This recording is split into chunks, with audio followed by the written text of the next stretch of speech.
Previously on the Pastor's Chronicles.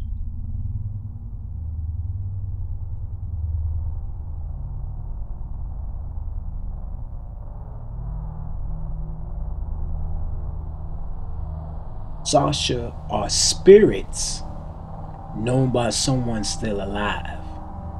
So Sasha is a spirit. And what did she say back here?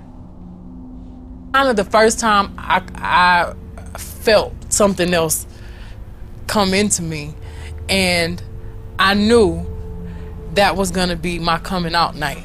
Welcome to your favorite celebrity, Control to Control You Chronicles.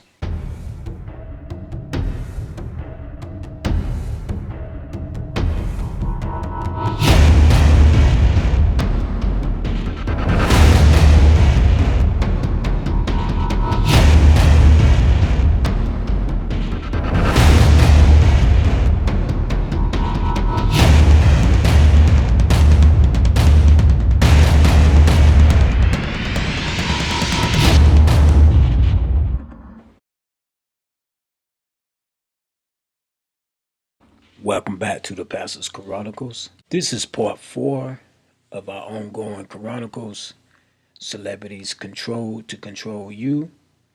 And we're going to turn our attention to Kim Noble.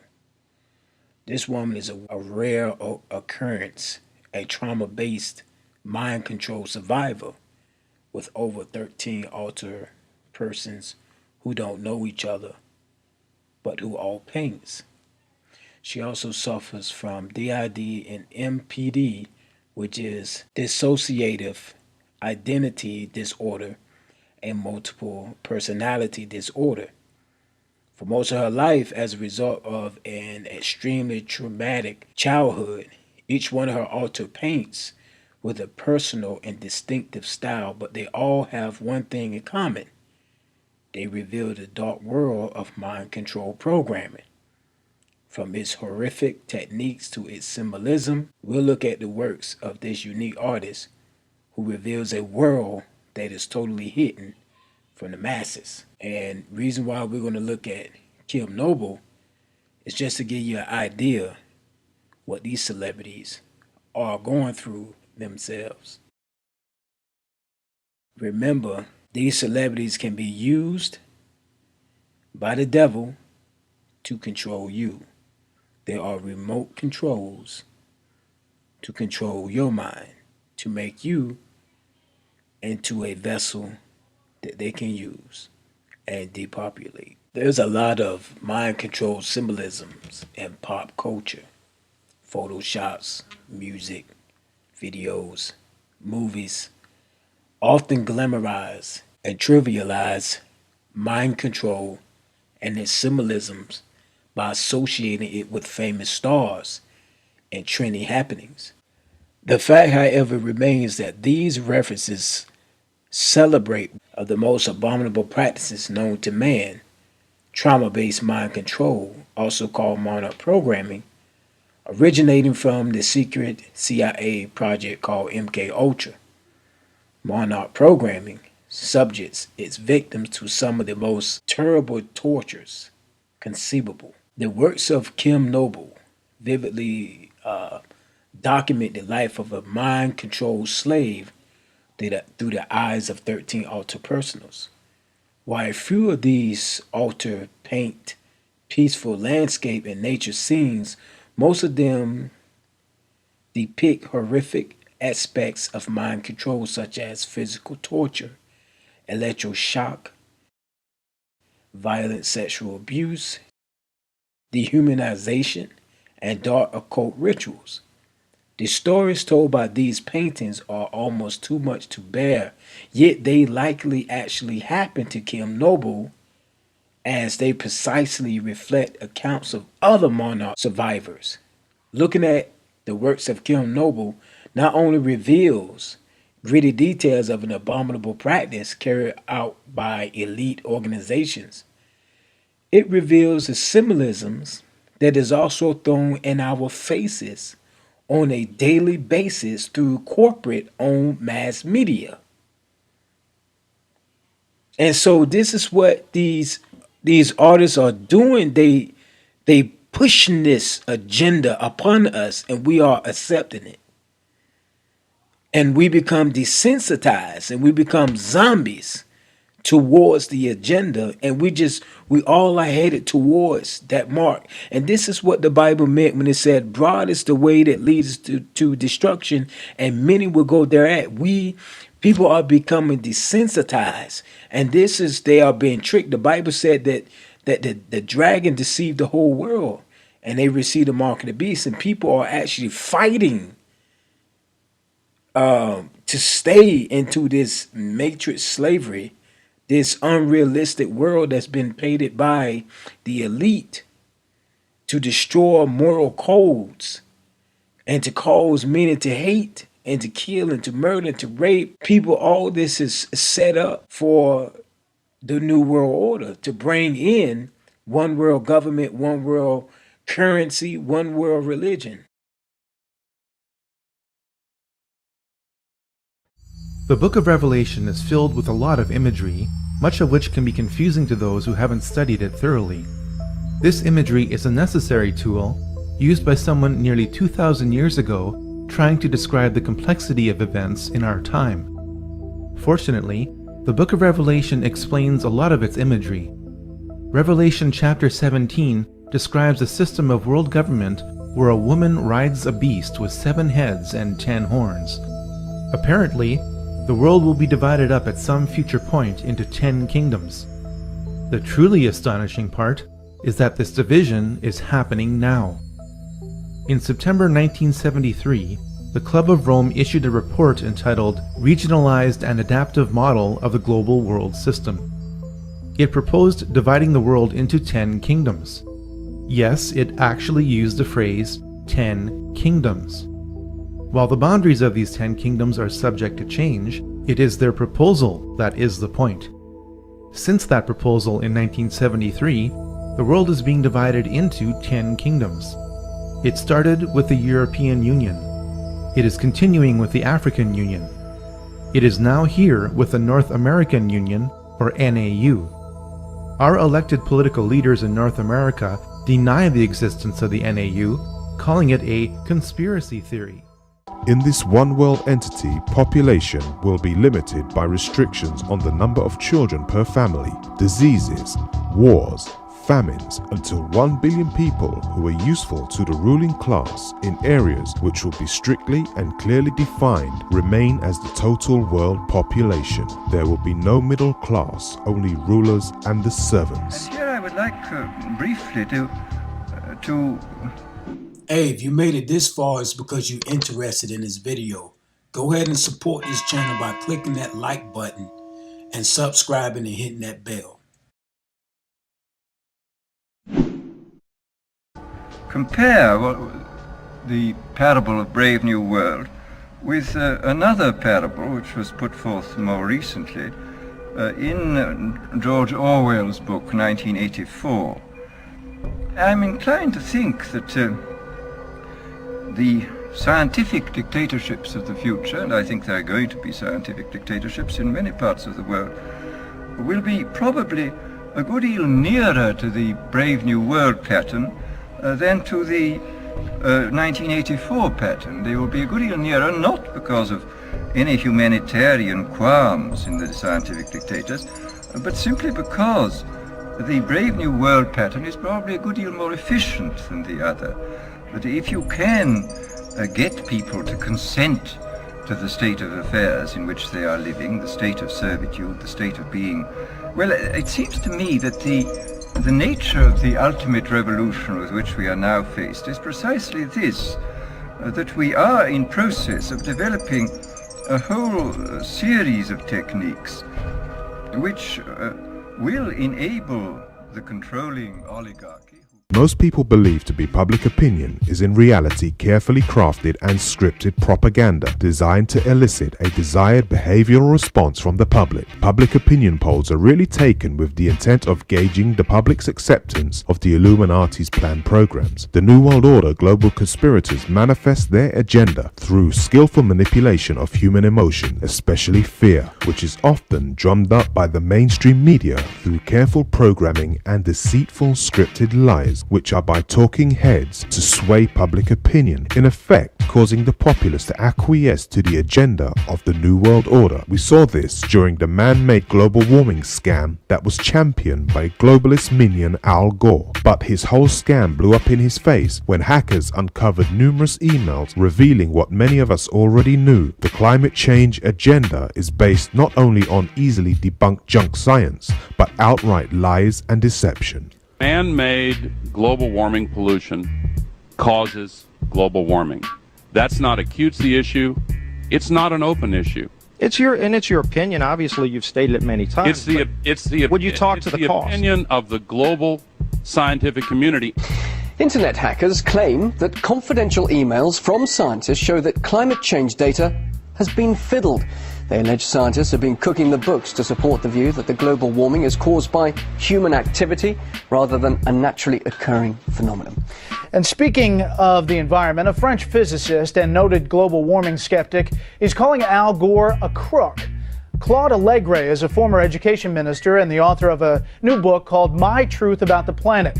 Bloomberg.com reports Allegre accuses Gore of presiding over an eco-business that pumps out cash. He says Gore's followers are like religious zealots and are actually endangering the planet. Ladies and gentlemen, the very word secrecy is repugnant in a free and open society. And we are, as a people, inherently and historically opposed to secret societies, to secret oaths, and to secret proceedings. We decided long ago that the dangers of excessive and unwarranted concealment of pertinent facts far outweighed the dangers which are cited to justify it. Even today, there is little value in opposing the threat of a closed society by imitating its arbitrary restrictions. Even today, there is little value in ensuring the survival of our nation if our traditions do not survive with it. And there is very grave danger that an announced need for increased security will be seized upon by those anxious to expand its meaning to the very limits of official censorship and concealment.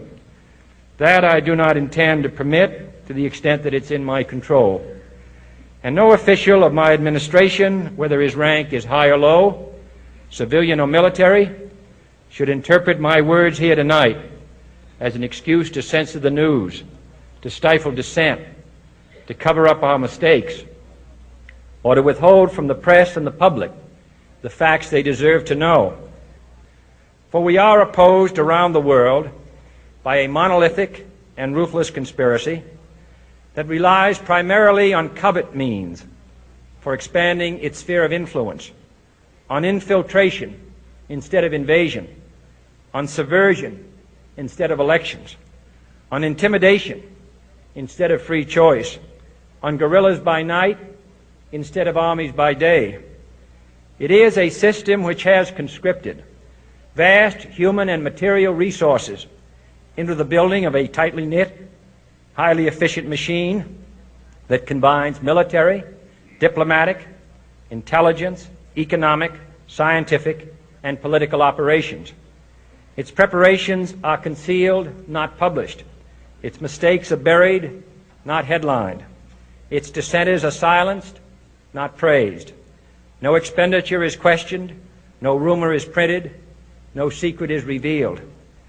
Then I stood on the sand of the sea, and I saw a beast rising up out of the sea, having 7 heads and 10 horns, and on his horns 10 crowns, and on his heads a blasphemous name.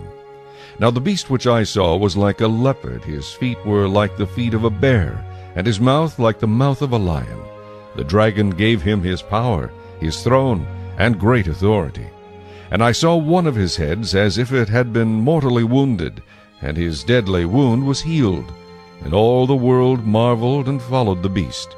So they worshipped the dragon who gave authority to the beast, and they worshipped the beast, saying, Who is like the beast? Who is able to make war with him? And he was given a mouth speaking great things and blasphemies, and he was given authority to continue for 42 months. Then he opened his mouth in blasphemy against God, to blaspheme his name, his tabernacle, and those who dwell in heaven. It was granted to him to make war with the saints, and to overcome them, and authority was given him over every tribe, tongue, and nation. All who dwell on the earth will worship him, whose names have not been written in the book of life of the Lamb slain from the foundation of the world. There is a worldwide conspiracy being orchestrated by an extremely powerful and influential group of individuals, which include many of the world's wealthiest people, top political leaders and corporate elite, as well as members of the so-called black nobility of Europe, which is dominated by the British Crown. The goal of this sinister group is to create a one-world fascist government, a new world order, a world stripped of nationalistic and regional boundaries that is obedient to their agenda. Their intention is to effect complete and total control over every human being on the planet and to dramatically reduce the world's population to 500 million.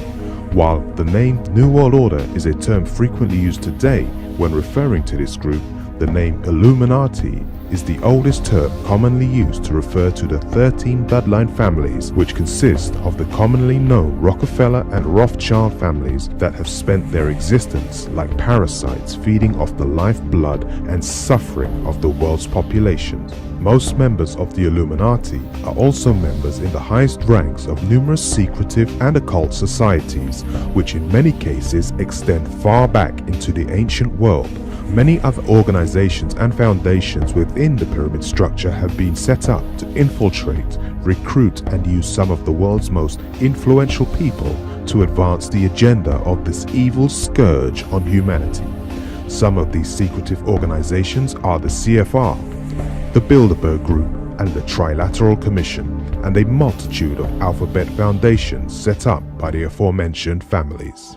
The corporate portion of the New World Order pyramid seems to be dominated by international bankers and big pharmaceutical cartels, as well as other major multinational corporations. The royal family of England, namely Queen Elizabeth II and the House of Windsor, who are in fact descendants of the German arm of the European royalty, the Saxe-Coburg-Gotha family, changed their name to Windsor in 1914, and are high-level players along with the British oligarchy, which controls the upper strata of the Illuminati. The decision-making Illuminati nerve centers of this effort are in London, especially the City of London, Basel, Switzerland, and Brussels NATO headquarters. The United Nations, along with all the agencies working under the UN umbrella, such as the World Health Organization, are full-time players in this scheme. NATO is also a military tool of the New World Order. In 1992, Dr. John Coleman published Conspirators' Hierarchy, the story of the Committee of 300.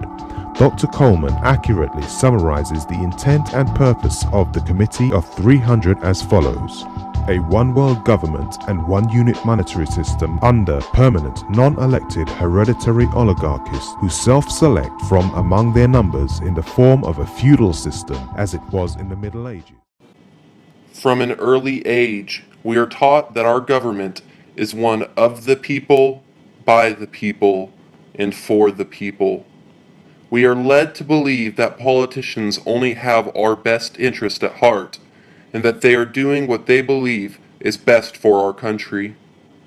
These politicians make new promises of hope and change every election cycle, yet every administration leads us into more war, poverty, and despair.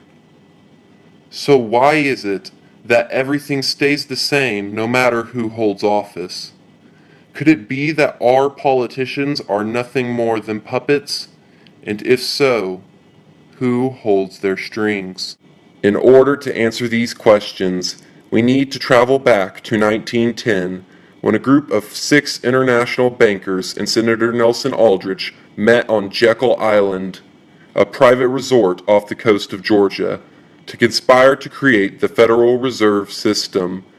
These 7 men represented the most powerful and wealthy families: the Rothschilds, Rockefellers, and Morgans.